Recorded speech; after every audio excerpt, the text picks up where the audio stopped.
صاحب جہاں تک جی سر آپ نہیں کریں گے تو ہاؤس چلے گا. جہاں تک اہل بیت بھائی صاحب ایک منٹ پلیز. اہل بیت اور صحابہ کرام اور امہات المومنین کے احترام کا تعلق ہے، اس کی بات احباب نے کی، میں اس کو دہراؤں گا نہیں. میں یہ کہنا چاہتا ہوں کہ یہ بل، اس کا ایک ایڈیشنل فائدہ یہ ہے کہ یہ انشاءاللہ فرقہ وارانہ ہم آہنگی میں اضافہ کرے گا، اس کے لیے گراؤنڈ فراہم کرے گا.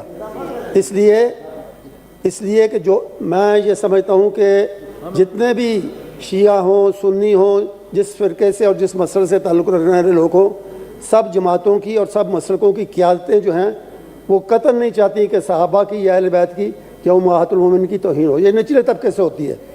اس نچلے طبقے کو روکنے کے لیے جو سزا بڑھائی گئی ہے، اس سے اس رجحان میں انشاءاللہ کمی ہوگی یا وہ ختم ہوگی، اور اس سے فرقہ وارانہ ہم آہنگی بھی بڑھے گی. میں صرف یہ کہنا چاہتا ہوں. Honourable federal minister for climate change.